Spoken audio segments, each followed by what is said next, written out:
Capítulo 22. Um catecismo de teoria da educação.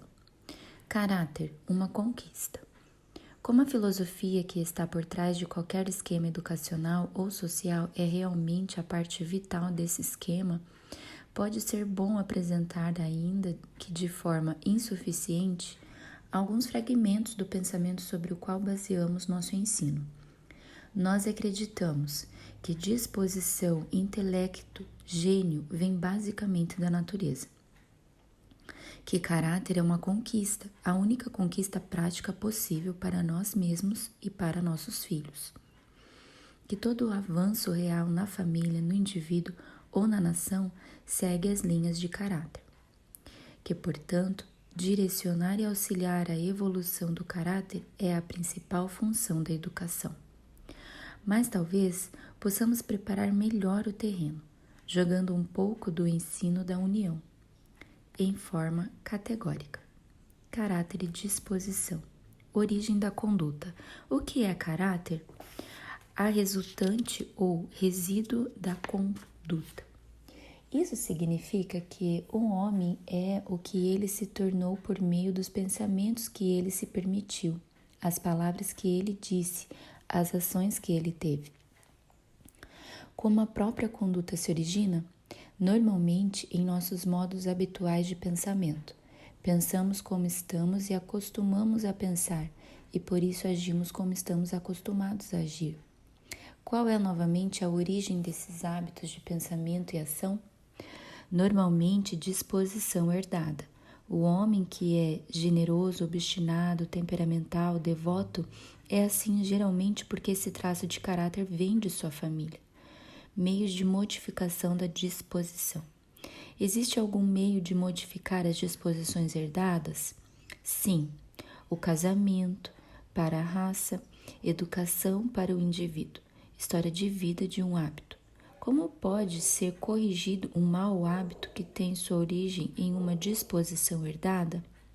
Pelo bom hábito contrário, como disse Thomas A. Kempis, um costume supera o outro. A gênese de um hábito. Rastreio a gênese de um hábito. Todo ato procede de um pensamento.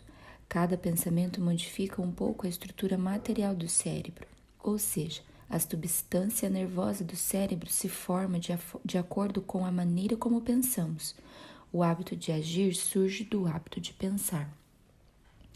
A pessoa que pensa, vai servir, não importa, forma o hábito de trabalho negligente e imperfeito. Correção de mau hábito. Como esse hábito pode ser corrigido? Introduzindo a linha de pensamento contrária que levará à ação contrária. Isso deve ser bem feito porque, entre aspas, é o suficiente ter esse pensamento uma vez? Não, o estímulo da nova ideia deve ser aplicado até que esteja, por assim dizer, em casa, no cérebro, e surja involuntariamente. Pensamento involuntário. O que você quer dizer com pensamento involuntário? O cérebro está incessantemente trabalhando. Está sempre pensando, ou melhor, está sempre sendo influenciado pelo pensamento, como as teclas de um instrumento pelos dedos de um músico. A pessoa está ciente de todos os pensamentos que o cérebro elabora? Não, apenas daqueles que são novos e marcantes. A velha e familiar forma de pensar ocorre no cérebro sem a consciência de quem pensa. A conduta depende da cerebração inconsciente. Que nome se dá a esse pensamento inconsciente? Cerebração inconsciente ou involuntária. Por que é importante para o educador? Porque a maioria de nossas ações brotam de pensamentos dos quais não temos consciência, ou pelo menos que são involuntários. Existe algum meio de alterar a tendência da cerebração inconsciente? Sim, desviando-a para um novo canal. A cerebração inconsciente da criança gananciosa envolve bolos e doces. Como isso pode ser corrigido? Apresentando uma nova ideia, o prazer de dar prazer com essas coisas boas, por exemplo. Fontes de ação. A criança gananciosa é capaz de receber essa ideia nova? Certamente, porque a benevolência, o desejo de beneficiar os outros, é uma daquelas fontes de ação em todo ser humano que só precisa ser tocada para fazê-lo agir. Dê um exemplo desse fato. Benevolência. Mungo Park, morrendo de sede, fome e cansaço em um deserto africano, viu-se nas proximidades de uma tribo canibal. Ele se deu por perdido, mas uma mulher da tribo o encontrou, teve compaixão dele, trouxe-lhe leite, escondeu-o e alimentou-o até que se recuperasse e pudesse cuidar de si mesmo. Existem outras fontes de ação que podem ser tocadas com efeito em cada ser humano? Sim, como o desejo de conhecimento, de sociedade, de destaque, de riqueza, amizade, gratidão e muito mais. Na verdade, não é possível instigar o ser humano a qualquer tipo de conduta boa e nobre, exceto se você toca uma fonte responsiva. Como então os seres humanos podem errar? Malevolência. Porque os bons sentimentos têm seus sentimentos ruins opostos, fontes que também aguardam um toque. A malevolência se opõe à benevolência. É fácil imaginar que a instável mulher selvagem poderia ter sido uma das primeiras a devorar o homem que ela cuidou, se alguém de sua tribo tivesse tocado as fontes de ódio dentro dela. Diante desses impulsos internos, qual é o dever do educador? Familiarizar-se com as fontes da ação no ser humano e tocá-las com tanta sabedoria, ternura e moderação que a criança seja insensivelmente conduzida aos hábitos de uma boa vida. Hábitos de uma boa vida. Hábitos de pessoas bem criadas. Cite alguns desses hábitos: diligência, reverência, gentileza, veracidade, prontidão, asseio, cortesia. Na verdade, as virtudes e graças que pertencem às pessoas que foram bem criadas. É o suficiente para estimular uma fonte de ação, digamos, curiosidade ou desejo de conhecimento. Apenas uma vez, a fim de garantir um hábito? Não, o estímulo deve ser repetido e a ação sobre ele assegurada inúmeras vezes antes que o hábito seja formado. Qual erro comum as pessoas cometem a respeito da formação de hábitos? Elas permitem lapsos. Elas treinam uma criança para fechar a porta depois de passar 20 vezes e permite que ela a deixe aberta na 21ª vez. Com que resultado? Que o trabalho tem que ser feito novamente, porque o crescimento do tecido cerebral para o novo hábito, formação de conexões celulares, sofreu interferência. O resultado aparenta ser semelhante àquele processo de formação da carne, que cicatrizará uma ferida quando este sofre interferência. Deve-se dedicar tempo para a formação de um hábito. Então, o educador deve contar tempo para a formação de hábitos? Quanto tempo pode levar para curar um mau hábito e formar o contrário, o bom? Talvez 1 mês ou 6 meses de tratamento incessante e cuidadoso seja o suficiente, mas tal tratamento requer uma quantidade impossível de cuidado e vigilância por parte do educador? Sim, mas não mais do que é dado à cura de algumas doenças corporais, sarampo ou escarlatina, por exemplo. Então, os pensamentos e ações de um ser humano podem ser regulados mecanicamente, por assim dizer, estabelecendo-se as correntes nervosas corretas no cérebro. Isso é verdade apenas tanto quanto é verdade dizer que as teclas de um piano produzem música. Os pensamentos seguem em sequência. Mas os pensamentos que podem ser representados pelos dedos do músico também não seguem seu curso sem a consciência de quem pensa? Sim, eles seguem. Não apenas reflexões vagas e inconsequentes, mas pensamentos que sucedem em uma sequência mais ou menos lógica, de acordo com a formação prévia de quem pensa. Você poderia ilustrar isso? Sabe que os matemáticos pensam em problemas de difícil compreensão durante o sono. O trovador improvisa, os autores desenrolam suas histórias sem premeditação, sem qualquer intenção deliberada de escrever tais e tais coisas. Os pensamentos se sucedem de acordo com o hábito de pensar previamente estabelecido no cérebro de quem pensa. Quanto aos novos desenvolvimentos, será que os pensamentos giram em torno de um assunto como um cavalo em um moinho? Não, o cavalo está puxando uma carroça ao longo da mesma estrada, mas abraçando sempre os novos desenvolvimentos do terreno. O pensamento inicial. Sob esse entendimento, o importante é como você começa a pensar sobre qualquer assunto. Exatamente. O pensamento ou sugestão inicial toca, por assim dizer, a fonte que põe em movimento uma sucessão possivelmente infinita ou uma sequência de ideias. Pensamentos que são, por assim dizer, elaborados no cérebro quase sem consciência de quem pensa. Esses pensamentos ou ideias sucessivas são aleatórios ou levam a alguma conclusão? Eles chegam à conclusão lógica que deve seguir a ideia inicial. Então, a capacidade de raciocínio pode funcionar involuntariamente? Sim. A única preocupação dessa capacidade é aparentemente chegar à conclusão racional de qualquer ideia que lhe seja apresentada. Chegar a conclusões lógicas. Mas certamente esse poder de chegar a conclusões lógicas racionais, quase inconscientemente, é resultado da educação, muito provavelmente de gerações de cultura. Ele existe em maior ou menor grau à medida que é disciplinado e exercitado, mas não é de forma alguma o resultado da educação como a palavra é comumente entendida. Veja a seguinte história, abre aspas. Quando o capitão Riad estava viajando pelos pampas da América do Sul, um dia seu guia o parou de repente e, apontado para o alto, gritou: "Um leão!" Surpreso com tal exclamação, acompanhado de tal ato, ele ergueu os olhos e com dificuldade percebeu em uma altura incomensurável um vôo de condores planando em círculos em um determinado local. Abaixo deste local, longe da vista dele ou do guia, estava a carcaça de um cavalo, e sobre essa carcaça estava, como o guia bem sabia, um leão, que os condores olhavam com inveja lá das alturas.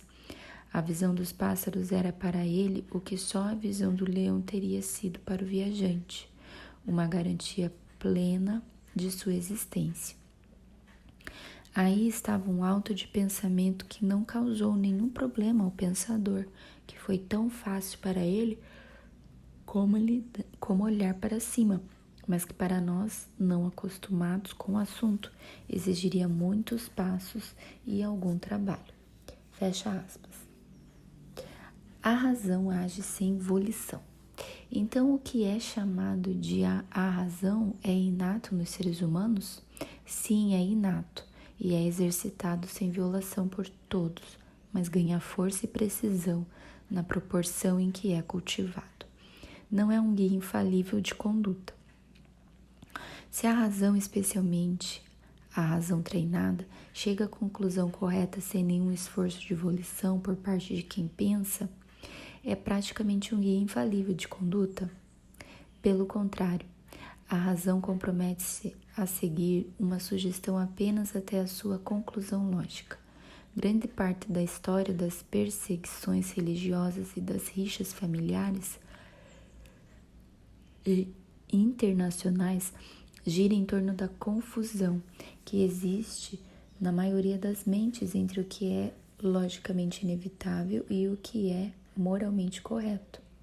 Mas, de qualquer forma, com essa doutrina, qualquer teoria pode ser mostrada como logicamente inaceitável. Exatamente depois de recebida a ideia inicial, a dificuldade não é provar que é inviável, mas impedir a mente de provar que é. Você pode ilustrar esse ponto? A criança que se deixa ter ciúme do irmão quase se assusta com a enxurrada de provas convincentes que vem sobre ela de que está certa em ficar zangada. Começando com um mero lampejo de suspeita pela manhã, o pequeno Caim se encontra à noite cheio de provas irrefutáveis de que seu irmão é injustamente preferido a ele, e tudo parece infectado ao espião infectado, assim como tudo parece amarelo aos olhos com icterícia.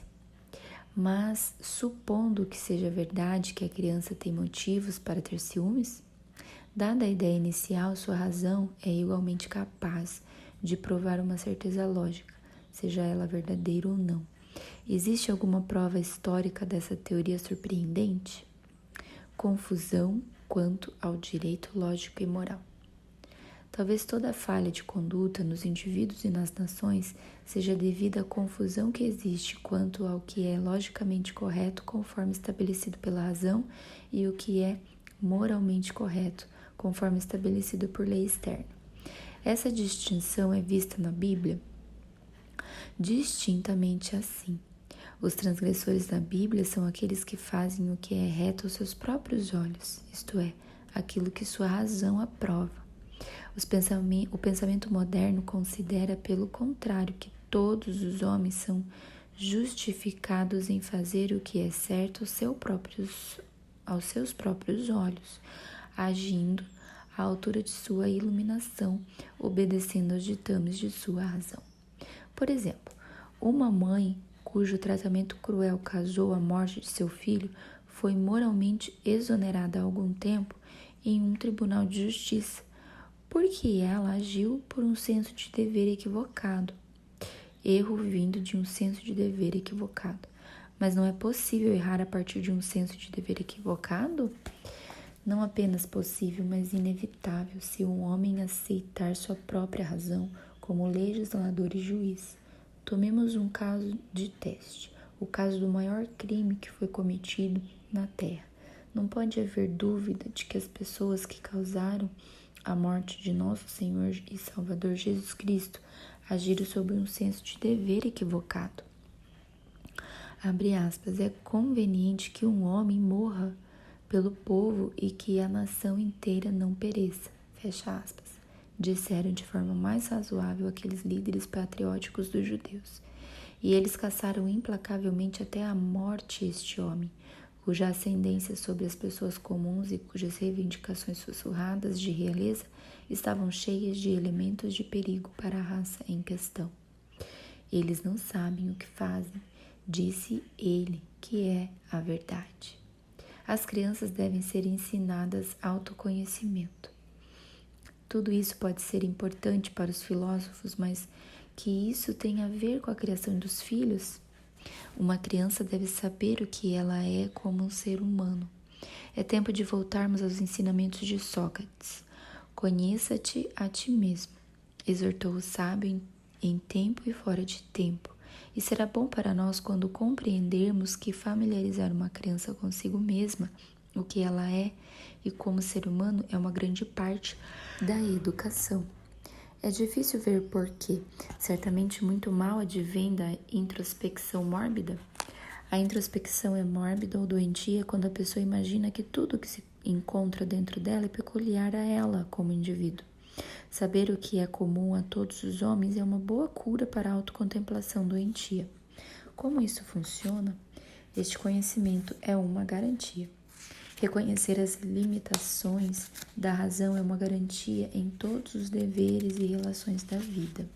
O homem que sabe que a lealdade é seu primeiro dever em todas as relações e que, se ele admitir dúvidas, rancor, pensamentos desagradáveis, ele não pode ser leal, porque tais pensamentos, uma vez permitidos, se provarão corretos e preencherão todo o campo de pensamento. Ora, ele está atento e escreve entrada proibida a todo tipo de fantasia desconfiada. Essa regra devida deve afetar o relacionamento supremo? Verdadeiramente sim. Se um homem não admitir nenhum princípio de suspeita desconfiada a respeito de seu pai e mãe, seu filho e sua esposa, deve fazê-lo, daquele que é maior do que eles e maior do que tudo, o Senhor de seu coração? A lealdade proíbe, e a resposta a qualquer questionamento à sua verdade que invada sua mente, contra a dúvida honesta. Mas quando outras pessoas a quem você precisa reverenciar questionam e falam da dúvida honesta que elas têm, você conhece a história da dúvida deles e pode considerá-la como ela é. Sua origem na sugestão, que uma vez admitida, precisa chegar a uma conclusão lógica até o amargo fim. Cuidado para não cair em tentação, disse ele que não precisava que ninguém lhe contasse, pois ele sabia o que havia nos homens. Homens como agente livre.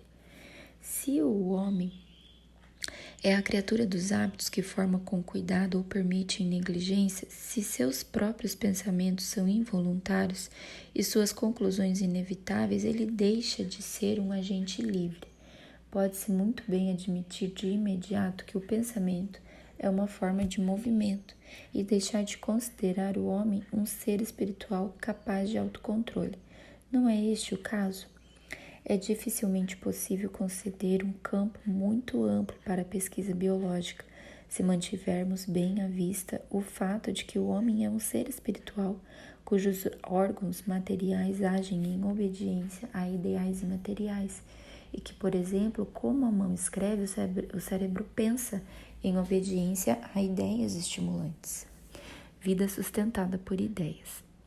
A ideia é originada por si mesma? Provavelmente não. Parecia que, assim como a vida material é sustentada por seu alimento apropriado, que é externo a si, a vida imaterial é sustentada por seu alimento, ideias transmitidas espiritualmente. As palavras ideia e sugestão podem ser usadas como termos sinônimos apenas na medida em que essas ideias transmitem sugestões a serem transformadas em atos. Que papel o próprio homem desempenha na recepção desse alimento imaterial? É como se alguém estivesse na porta para admitir ou rejeitar os mantimentos que devem sustentar a família. Volição na recepção de ideias. Este livre-arbítrio na recepção ou rejeição de ideias é o limite da responsabilidade do homem na conduta de sua vida? Provavelmente é, pois uma ideia, uma vez recebida, deve seguir seu curso, a menos que seja substituída por outra ideia, na recepção da qual a volição é novamente exercida. Origem das ideias. Como as ideias se originam? Elas parecem ser emanações espirituais de seres espirituais. Assim, um homem transmite a outro a ideia que é uma parte dele mesmo. Como as ideias são transmitidas? A intervenção de uma presença corporal é necessária para a transmissão de uma ideia? De jeito nenhum. As ideias podem ser transmitidas por meio de imagens ou páginas impressas. Objetos naturais transmitem ideias, mas talvez a ideia inicial, nesse caso, pode ser atribuída a outra mente, o Educador Supremo. Então, o sustento espiritual das ideias é derivado direto ou indiretamente dos seres humanos? Não, e aqui está o grande reconhecimento que o educador é chamado a fazer. Deus, o Espírito Santo, é o próprio Educador Supremo da humanidade. Como? Ele abre os ouvidos do homem manhã após manhã para ouvir tanto das melhores coisas quanto o homem é capaz de ouvir. Nas coisas naturais e espirituais. As ideias sugeridas pelo Espírito Santo estão confinadas à esfera da vida religiosa? Não. Coleridge, falando de Colombo e da descoberta da América, atribui a origem das grandes invenções e descobertas ao fato de que certas ideias do mundo natural são apresentadas à mente já preparadas para recebê-las por um poder superior à própria natureza. Existe algum ensino na Bíblia que apoie esse ponto de vista? Sim, muitos. Isaías, por exemplo, diz que o lavrador sabe como lidar com a lavoura, pois seu Deus o instrui e o ensina. Todas as ideias que têm uma origem puramente espiritual são ideias do bem? Infelizmente, não. Essa é a triste experiência da humanidade, que as ideias do mal também sejam transmitidas espiritualmente. Qual é a parte do homem? Escolher o bem e recusar o mal. Esta visão lança luz sobre a doutrina cristã. Essa doutrina de ideias, como o alimento espiritual necessário para sustentar a vida imaterial, esclarece um pouco a respeito das doutrinas da religião cristã? Sim, o pão da vida, a água da vida, a palavra pela qual o homem vive, a comida para comer que vós não conheceis, e muito mais, deixam de ser expressões figurativas, exceto porque devemos usar as mesmas palavras para nomear o sustento corporal e incorpóreo do homem. Além disso, entendemos como as ideias que emanam do nosso Senhor e Salvador, que são de sua essência, são a comida e bebida espiritual de seu povo que crê. Descobrimos que não é mais um discurso rígido, nem um ditado sombrio, e que devemos sustentar nosso ser espiritual nele, assim como nossos corpos são sustentados pelo pão. Cooperação divina na educação. Que influência prática tem sobre o educador esta doutrina de ideias? Ele sabe que é sua função colocar diante da criança o alimento diário de ideias, que ele deve dar à criança a ideia inicial correta em cada estudo, e respeitando cada relação e dever da vida.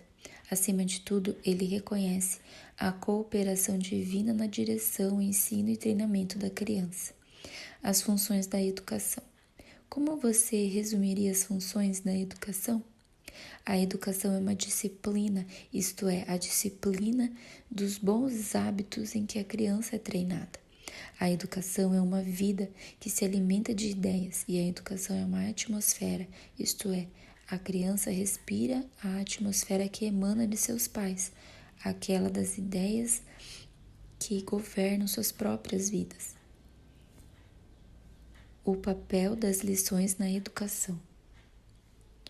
Que papel as lições e o trabalho geral da sala de aula desempenham na educação assim considerada? Elas devem proporcionar oportunidade para a disciplina de muitos bons hábitos e devem transmitir à criança as ideias iniciais de interesse em seus vários estudos, de modo a tornar a busca por conhecimento nessas áreas um objetivo na vida e um deleite para ela. Um currículo. A criança tem alguma aptidão natural para o conhecimento?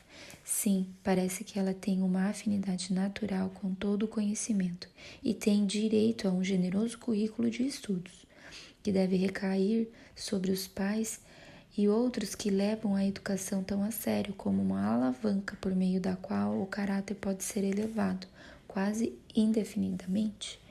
Talvez seja incumbência deles fazer esforços conscientes para promover todos os meios usados para difundir os pontos de vista que defendem, acreditando que existe tal progresso no caráter e na virtude, possível para a raça humana redimida que ainda não foi alcançado ou mesmo imaginado.